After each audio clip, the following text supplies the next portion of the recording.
You're listening to the Coach's Journey podcast, exposing the struggles and celebrating the successes in the life of coaches who are action takers and creating authentic impact in today's world. Whether you're just starting out, expanding your reach, or exploding your impact, you're in the right place right now. Stay tuned and be sure to subscribe to this podcast. Now, here are your hosts of the Coach's Journey podcast. Faisal, I think one of the aspects that can be really challenging is how have you identified strategically which people you want to collaborate with? You know, is it somebody that is very similar to what you do, and so you can just kind of meld things together? Is it somebody that does something very different, and then they're just adding this extra piece to what you already do? Or, you know, what does that look like? Yeah, and it's so at a primary level, I'm looking to align with people who have core values and a similar version of a vision that I have. Like if I can't align with the values and the vision, I can't, because I'll have to try to figure out how I can work things out. And this actually, this doesn't mean you have to be the same people. It could be very different people having very similar values. Like in relationships and life relations, if you watch husband and wives, they have the same life, but they could be incredibly different. In fact, they're very different from each other. In fact, they complement each other in a lot of ways.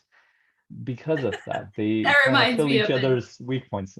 That reminds me of the Jerry Maguire quote, "You complete me." Completely, yes.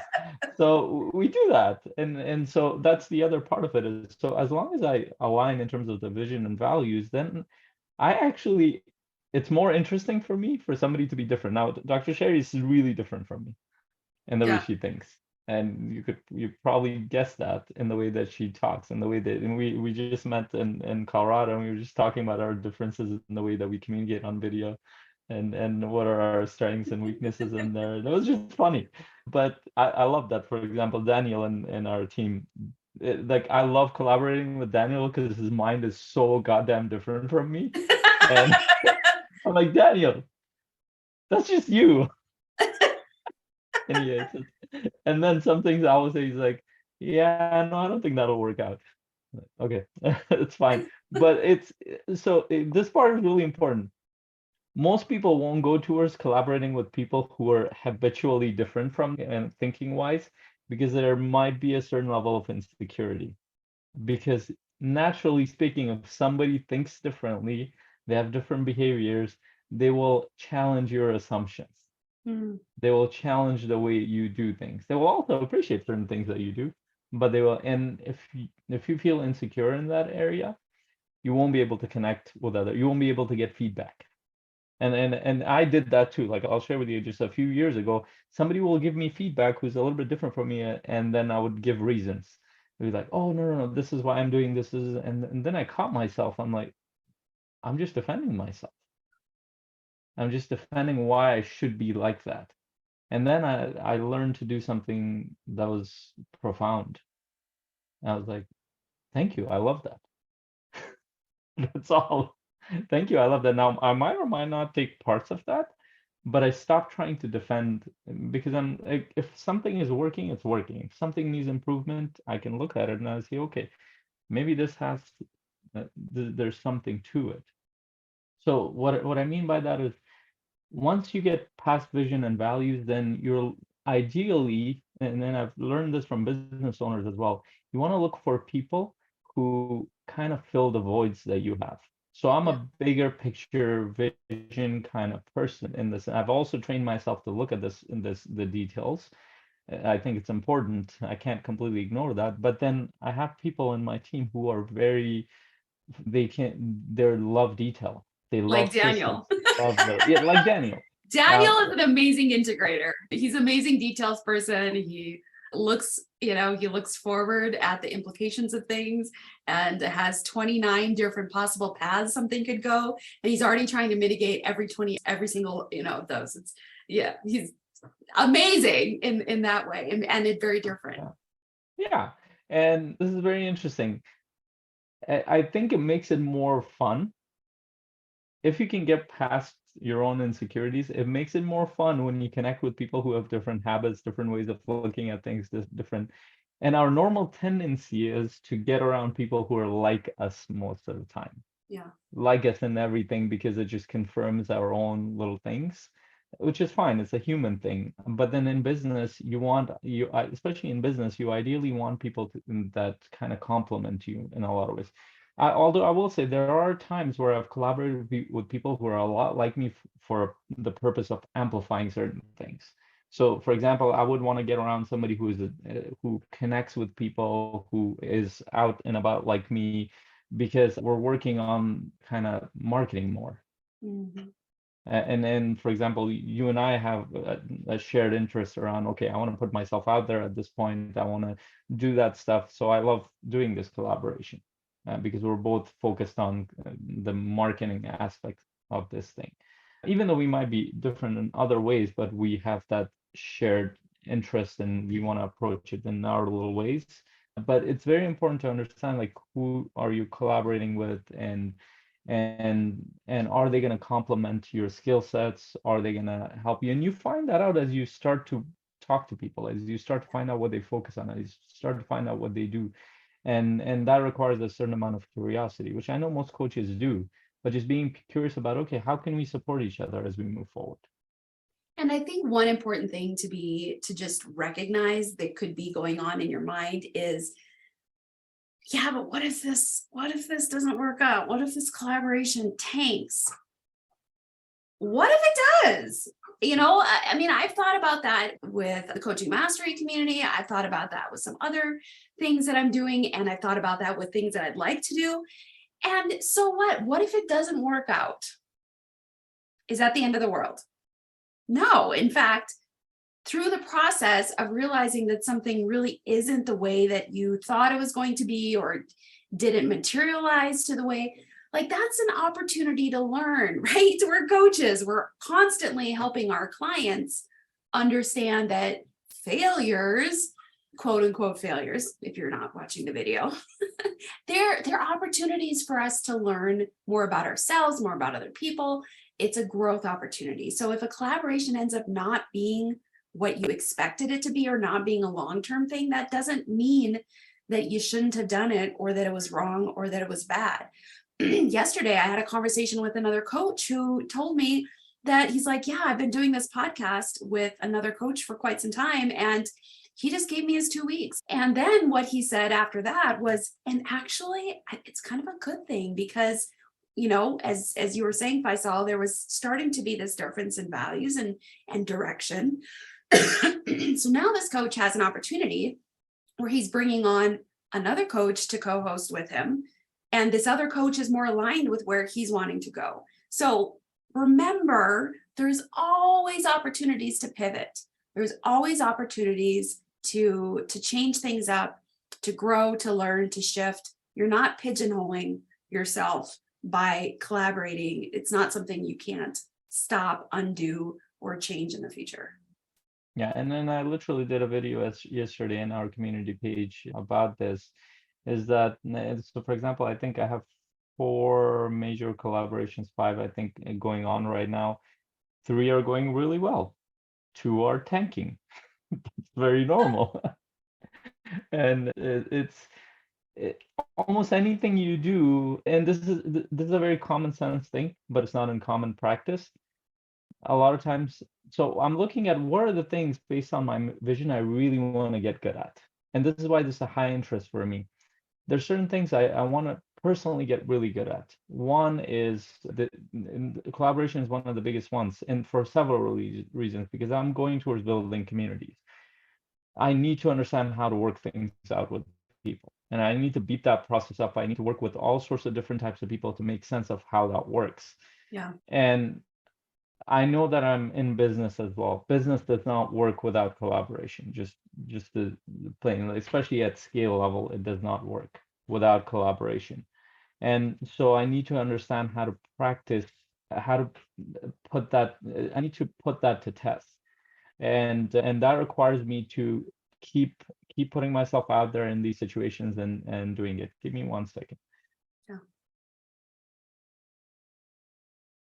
All right. So while Faisal is talking to somebody off screen for a moment, what if you're listening to this and you're thinking, I don't really have my vision dialed in. Like maybe I've got some goals or I've got an idea of kind of in general where I want my life to go, where I want my coaching to go, but you're not really sure how to actually dial your vision in and really understand the values, which is part of the core principle of really doing good collaborations.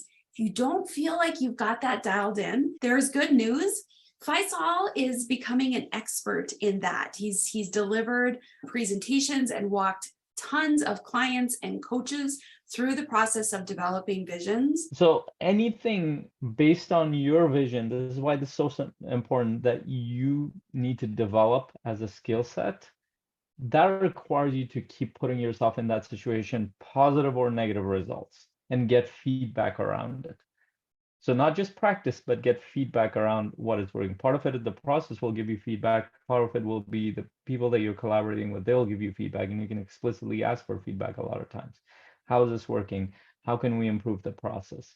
And so you will have a mixed bag of results from something like this, and probably more so on the negative side than the positive side initially, until you figure out some of the things, just like anything else.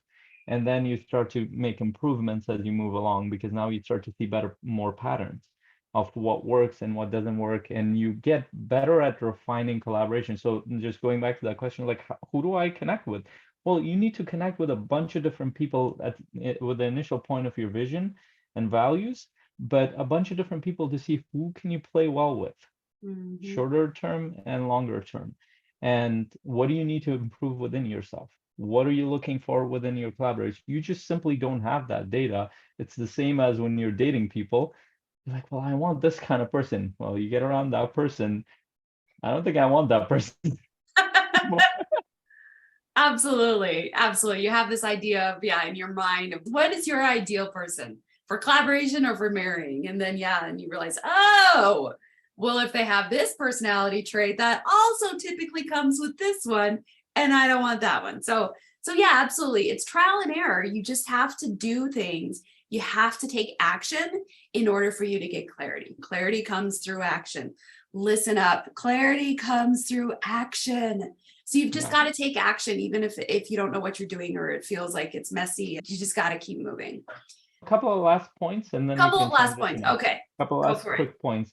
So once you get into these conversations, just being open to something is very important, and explicitly asking, like, where are the areas that we can collaborate? Like, not hoping that the other person says it, but where are the areas we can collaborate and work together when you're meeting people? And once you start doing that, all right, I'm getting attacked. Give me 1 second. And let me just point out, a lot of us as coaches, there's a value in coaching because it gives you time, some time, but location and freedom, so that you don't have to work a 9 to 5. You can do things on your time or in your place or wherever you want. And so all of us, actually not all of us, but a lot of us in the coaching mastery community are really working towards being able to travel more and being able to do some more kind of creative things at the same time that we're growing our coaching business. So I just want to acknowledge Faisal right now, because he is not home. He is away from his house. He still has his 2 little girls with him, and he's still working, and he's trying to do it all. And so I think that's awesome. And there were, thank you, I appreciate that. They were also sick last night, so they're a little bit more needy than normal. Yeah. And they know that we're driving back, so they're a little excited about that too. So just once you put yourself in that situation, kind of watch, like observation is so powerful. Watching people's work ethics. So that trial period will tell you a lot about how people work. Doing something short term with people, whether you do, like, let's do a training thing for a while, let's do this thing for a while. And as you do this, you understand how people operate. And obviously there's room for growth for everybody, including ourselves. But that gives you more data as to, okay, what kind of person I want to work with here. And I've been surprised. There are people who are very effective and productive that I've collaborated with, but I haven't liked them in other ways. And there are people who haven't been as productive, but they had the potential to open up to that. I've liked working better with them at times, Yeah. or the reverse has happened as well. And just being open to the possibility of what this could do, and coming back to what we started off our last conversation with, is that ideally what you want to do in collaborations, you're trying to make this, in the words of another real estate investor who was a coach who came on the podcast, stuck with me, who I'm collaborating with right now, is that you want to ideally make the pie bigger in collaboration. So you're working to create a system where the resources that come in, it feeds everybody in that system. And that requires a lot of work naturally. That requires a lot of thoughtfulness. But once the systems are built, it naturally, ideally, it needs to go on its own. It will naturally grow in that direction. So just being open to that is very important, and being patient with that is very important, because it takes a lot of time to connect with people and get used to each other and understanding how people operate. And that would be the last one. And then after that, you will get enough data to move it forward yourself. Yeah. So let me recap kind of the highlights that I wrote down from what you were saying, Faisal. First and foremost, you've just got to get around people. You've got to get out of your own skin, your own mind, your own physical location, and connect with people. You literally can't collaborate without a connection. So kind of a prerequisite. Secondly, is you've got to really understand your vision. And that includes, what are your values? What are the things you really care about? What are you trying to achieve? What's the impact that you want in the world? And it doesn't mean that it's just specific to your coaching niche, but how about in general in life? And the more that you are dialed in and understand yourself, you're going to be able to then identify other people that are going to have a complementary and similar vision. And so that when you guys moving forward, that there's some synergy that happens and there's less butting of heads. Thirdly, or fourthly rather, be proactive, be looking for opportunities to connect for people that might be somebody that would be a great collaborator for you, and nurture that relationship. Don't assume that you are so great that they're going to just naturally come to you and want to nurture that relationship with you. Have some humility, understand that you're just another another face in the sea of faces in the world. But you do have something to offer. And so make yourself stand out by pursuing and nurturing relationships.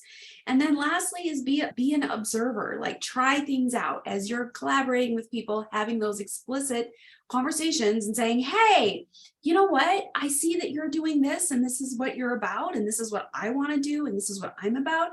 I think we might actually be on a similar path. And there might be a way that I can bring value to you and what you're doing, and vice versa. What do you think? And start that conversation, and be willing to hear no, be willing to hear yes or maybe, and then try things out, be patient. Nothing, I don't know of anything that when you're trying something out, it happens perfectly and the result is exactly what you predicted. There's always a margin of error, even in science. Even in statistics, there's always a margin of error. So just understand that things aren't going to be perfect, aren't going to happen perfectly, but be okay with that and do it anyway. Did I miss anything?